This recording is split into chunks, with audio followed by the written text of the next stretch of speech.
জামাতের পিছে যে নির্বাচনী প্রচারণা করে প্রত্যন্ত অঞ্চলে, যে এই জন্য শিক্ষার্থীরা তোদের ভোট দিছে। আমাদের ভোট এই জন্য তোদেরকে দেওয়া হয়েছে। শিক্ষার্থীরা তোদের ভোট দিছে, নিরঙ্কুশ ভোট। পুঁজিগুলো তোরা কি করিস? তোরা যাস প্রত্যন্ত অঞ্চলে, যে জামাতের নেতাদের প্রচারণা করিস, যেই নেতারা আমার বিশ্ববিদ্যালয়ের নারীদেরকে বেশ্যা বলে আখ্যায়িত করে। এর চেয়ে লজ্জাজনক কিছু নেই। কিসের?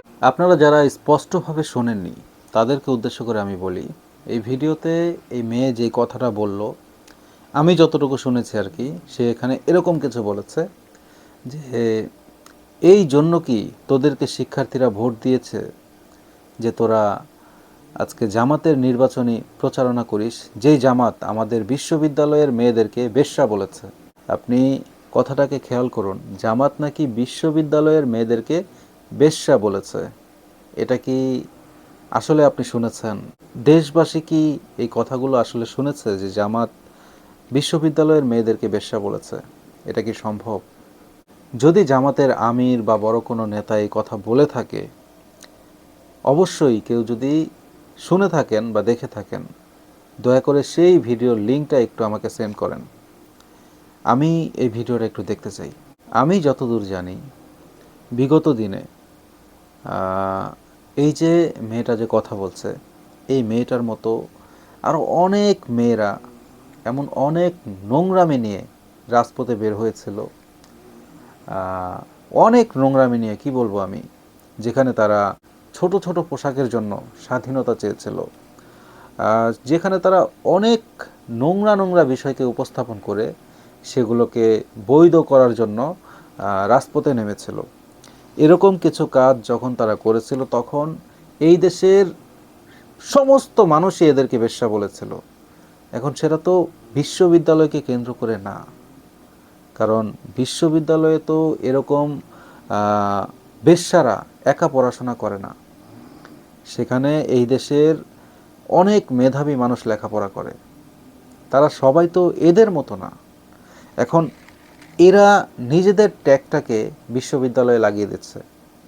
আপনি চিন্তা করেন, বিশ্ববিদ্যালয়ে পড়ুয়া কিছু মেয়ে মানুষ অপকর্ম করে বেড়াবে, আর দেশবাসী তাদেরকে বেশ্যা বলবে, বেজন্মা বলবে, আরও যত রকম গালাগালি আছে সেগুলো দেবে, আর এরা সেগুলোকে বিশ্ববিদ্যালয়কে কেন্দ্র করে একটা ট্যাগ বানিয়ে ফেলবে। বিশ্ববিদ্যালয়ের মেয়েদেরকে দেশবাসী এসব কথা বলেছে, কিন্তু না, এরকম তো হয়নি। যেসব মেয়ে মানুষগুলো খারাপ, যেসব মেয়ে মানুষগুলো উলঙ্গ হওয়ার জন্য রাজপথে নেমেছিল, তাদেরকে কেন্দ্র করে পুরো দেশের মানুষ মন্তব্য করেছে। অথচ দেখেন এই মেয়েটা কত বড় মিথ্যাচার করছে। জামাত নাকি এদেরকে বেশ্যা বলেছে, সরি এদেরকে না, জামাত নাকি বিশ্ববিদ্যালয়ের মেয়েদেরকে বেশ্যা বলেছে। এবছর এই নির্বাচনে যে সমস্ত মানুষ আমার মতো সিদ্ধান্ত নিয়েছেন যে আপনারা জামাতে ভোট দেবেন, তাদেরকে একটা কথা বলি, আমরা সকলেই জানি জামাত এখন কোন পর্যায়ে চলে গেছে। আমরা প্রত্যেকটা মানুষ এ বিষয়টা স্পষ্টভাবে জানি যে যদি আল্লাহ সুবহানাহু ওয়া তাআলা এই দেশে একটা সুষ্ঠু নির্বাচনের ব্যবস্থা করে দেয়, মানুষ যদি সুষ্ঠুভাবে সঠিকভাবে নিজের ভোটটা নিজে দেওয়ার সুযোগ পায়, তাহলে জামাত ছাড়া আর কেউ ক্ষমতায় যাওয়া সম্ভব না। এটা আমরা সকলে জানি। ইনফ্যাক্ট এটা যখন এইসব বিরোধী দলের মানুষগুলো বুঝতে পারছে, তারা কি এত সহজে ছেড়ে দেবে? না, নিশ্চয়ই তারা তাদের মতো, এই যে এই মেয়েটা যেমন মিথ্যাচার করছে, এরকম কিন্তু বিরোধী দলের প্রত্যেকটা জায়গা থেকে এ ধরনের মিথ্যাচার আসবেই। তো এটা আপনারা মাথায় রাখেন। আমরা যারা সাধারণ মানুষ আছি তাদের সবাইকে একটা কথাই বলবো, এবারের নির্বাচনে যদি জামাত জিতে যায়, জিতে যাব আমরা সাধারণ জনগণ।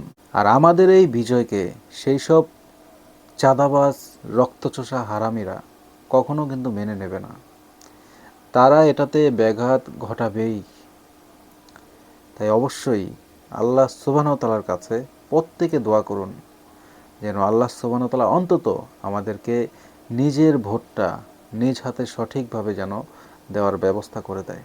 আজকের মতো এখানেই বিদায় নিচ্ছে। সকলে ভালো থাকুন, সুস্থ থাকুন। আল্লাহ হাফেজ। আসসালামু আলাইকুম ওয়া রাহমাতুল্লাহি ওয়া বারাকাতুহু।